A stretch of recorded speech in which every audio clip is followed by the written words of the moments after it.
తాకట్లో ఉన్న మీ బంగారాన్ని విడిపించి ఆ రోజు ఆన్లైన్ రేటుకి కొంటాం. Sharma gold company. నమస్తే. రాత్రి కట్టుకున్న భర్తను కిరాతకంగా చంపేసింది. తెల్లారుగానే ఏమీ తెలియనట్టు స్కూల్కి వెళ్ళి పిల్లలకు పాఠాలు చెప్పింది. ఏంటి ఇది నిజమా అని ఆశ్చర్యపోకండి, ఇది అక్షర సత్యం. తెలంగాణలో ప్రియుడి మోజులో భర్తలను చంపే భార్యల జాబితాలో ఇంకొక కిలాడి తయారైంది.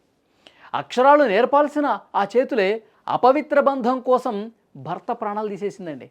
మళ్ళీ ఏమీ తెలియనట్టు ఏం మాట్లాడుతుందో ఒక్కసారి చూడండి. నేను డ్యూటీకి వెళ్ళిపోయినా, అదే ఎప్పుడు గొడవ పడినా నేను నెక్స్ట్ రోజు మళ్ళీ ఎలాగో పంపించడానికి రాడు కదా అని నైట్ అంతా నిద్ర లేదు. మార్నింగ్ లేచే వరకు లేట్ అయింది. తొందరగా పాపాలకు రెడీ చేసి ఎప్పుడు తాగుతూనే ఉంటాడు. ఎప్పుడు తాగినా నెక్స్ట్ డే మళ్ళీ స్కూల్కి పంపించకుండా సతాయిస్తాడని వెళ్ళిపోయినా.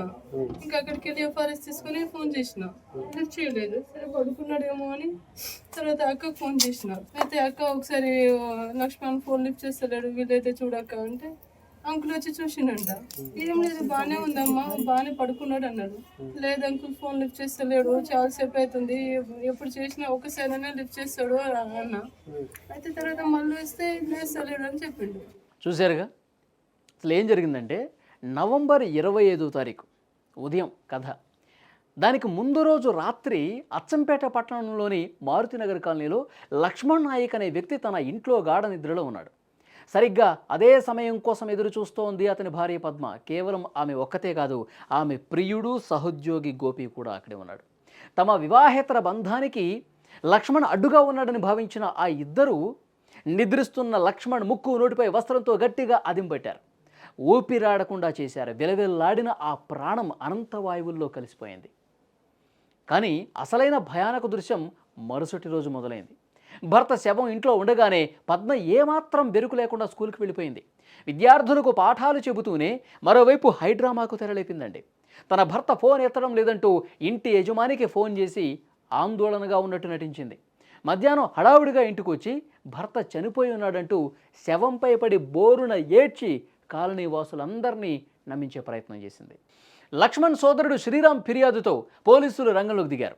ప్రాథమికంగా సాధారణ మరణంగా కనిపించిన పద్మ ప్రవర్తనలో ఉన్న తేడాను పోలీసులు పసిగట్టారు. ముఖ్యంగా ఆమె ఫోన్ కాల్ డేటాను విశ్లేషిస్తే హత్య తర్వాత బంధువు నరసింహకు ఫోన్ చేసి విషయం చెప్పినట్టు ఆధారం లభించింది.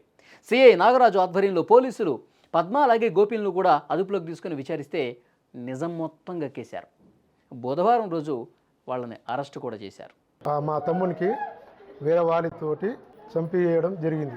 వీళ్ళు 6గురు కలిసి నైట్ ఆయనకు ఇంత మందు పోసి ఇంత చికెన్ మటన్ వండి తాపించి కొట్టి దారుణంగా రాత్రి 10 గంటల 17 నిమిషాలకు ప్రాణం కోల్పోయాడు. వీళ్ళ అక్రమ సంబంధాలు కొనసాగించడం కొరకు తన భర్తనే కడ తీర్చింది. ఆ అబ్బాయి తీసుకువచ్చి నైట్ వాళ్ళు 4-5 కలిసి మా తమ్ముని చంపడం జరిగింది.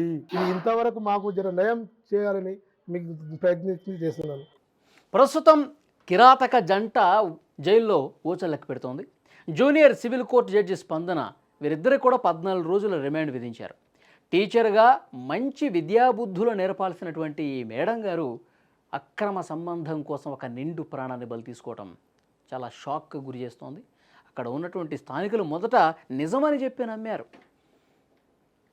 ఆమె ఏడుపులు చూసి దొంగ ఏడుపులు చేసి ఇదంతా నిజమే అని చెప్పి నమ్మారు. తర్వాత ఈ కిలాడీ లేడీ వ్యవహారం తతంగం మొత్తం విన్న తర్వాత షాక్ అయిపోయారు.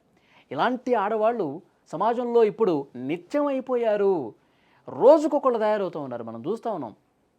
కాబట్టి ఇలాంటి వాళ్ళని కఠినంగా శిక్షిస్తేనే ఇవి ఆగుతాయి.